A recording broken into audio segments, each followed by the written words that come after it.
this is a bit depressing and may end up being quite long. It's also going to have talk of eating issues, depression, bullying, and disability. So give it a miss if you are in a delicate place. So my most recent Charlie Morningstar video was posted on TikTok, on YouTube, and on Instagram. Hi to everyone from wherever you are watching this, because this will also be posted to all 3 platforms. I posted another video earlier today as Way with Shen, but one that I prepared as Way with Shen as a joke when the cringe crew found me again. They got that video. Since then, I have had comments such as, Gorlak, the Burger King devourer. What the hell did I just witness? This is traumatizing. Emo. I don't take offense at that. And laughy, and then the sweat drop emoji. I don't take emo as an offense, because when I was a teenager, emo wasn't a thing, but I probably was almost emo in the way I dressed. If emo had been a thing when I was a teen, it was probably about 5 to 10 years later, I'd say, from when I was at school. Yeah, I'm that old, sorry. So I have checked every single account and I have reported them to YouTube, because I don't seem to have this problem on TikTok. Sometimes I do, but I don't seem to have this problem on TikTok. I don't seem to have this problem on Instagram. So I don't understand why everybody, like my age group, outside of TikTok, seems to have such a problem with TikTok, because I have lovely people on my TikTok. So thank you to those of you listening to this or watching this on TikTok. You're lovely. I love you. Keep being you, because, you know, you keep me going. Now, I cosplay because once upon a time I used to compete in horse riding. I can't do that anymore, mainly because I don't have a horse to ride anymore, but also because I can't ride to the level I used to ride anymore, because I struggle to get on. Once I am on, I'm fine. What a lot of people do not realise is, while I've had chronic pain issues since I was very young, I was told it was growing pains for a very long time. Then I was told it was horse riding. When my last riding horse was retired, it progressively got worse, to the point where I can't even walk my dogs very far. The only thing I can do is horse riding, and the pain clinic thinks that's because it's something I have always done and it's always relaxed me mentally.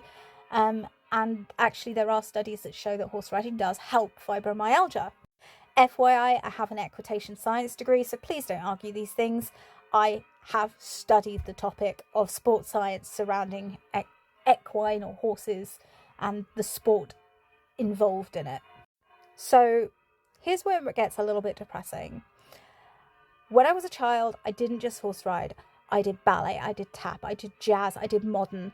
I went to the beach, I bodyboarded, I swam, I could swim underwater a large pool and a half in length, and I'm talking the long ways, not the short ways, the long ways.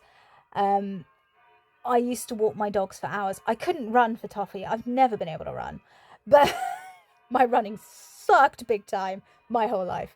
But I could walk for miles, and I didn't mind walking when I was a teen, provided it was going somewhere I wanted to go, like to the horse's yard.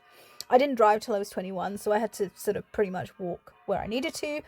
And actually, when I was between the ages of 18 and 21, I was regularly working at local horse yards, and I would actually ride my horses to do a full day of yard duties at a yard, and then I would ride my horses back. I was a size 6. I had not an ounce of fat on me, even though I took a backpack full of food to keep me going. And I had a 6-pack and like original She-Ra shaped, like muscly arms Or maybe it's Tila muscly arms. Not quite Tila, in between original She-Ra arms and Tila, new Tila arms. I looked like She-Ra. That's why I liked the original She-Ra. She represented me, okay? I had that figure. I had the big horsey hips. I had the big boobs. And I had a teeny waist. And my waist was my favourite part of my body when I was younger, because it was always so toned. And then I got to about 28, 29, and I physically could not work with horses anymore. So I took up a desk job, and it was a very stressful environment. Then eventually the horse was retired and things got worse, and finally the doctors looked into it and they eventually diagnosed me with fibromyalgia. I'm still not 100% convinced that it is actually fibromyalgia and not something else. I don't think they've ruled out enough personally, but it's a diagnosis. At least they listened that there was actually something wrong. And yes, it is in my head before anyone says, just in your head. So, well, yeah, it's a neurological malfunction, the way I understand it. So what people have to realise is I have had, and people like me who've had similar sort of lives to me, like similar active lives to me, suddenly not being able to do that, we are suffering with a sense of loss. We have lost the person we were. I don't know me anymore. I look in the mirror and that's not me anymore. That is some old bird who is very rotund, and very inactive. And it's okay to be that. But at the same time, that was never me. I have to deal with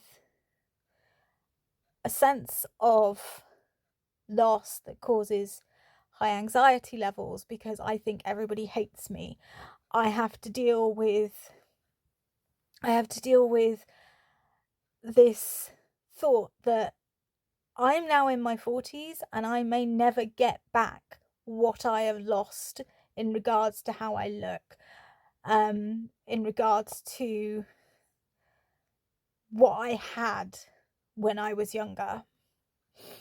And I could give you a life story about the horrible things that have happened in my life that just make me feel like I'm the unluckiest person alive, which I'm not, because I have a roof over my head and I have parents who love me and so on. But to deal with stress and depression, and to deal with the fact that my mother is a recovering anorexic, I eat. And it's not to eat, it is a nervous thing. It's the chewing that I think I'm craving, the action. It's because I'll just eat and eat and eat, even if I'm full. And sometimes I'll feel poorly because of it, and then I'll just eat some more. And I lose this sense of control, and it's really frustrating. And I don't think people know how making jokes like Gorlak the Burger King devourer can really affect someone. You know, to them, because I suspect they're like 12 years old and behind a computer screen with parents who really don't police what they're doing at all. These are probably kids who are far too young to watch things like Arcane and Has Been, but have anyway because their parents just let them get on with it and they don't parent. But I don't think they realise how these can affect people. I'm not going to go out and hurt myself. I've had dark thoughts in the past. I've had dark thoughts recently. But there are people who would receive these and would go and hurt themselves.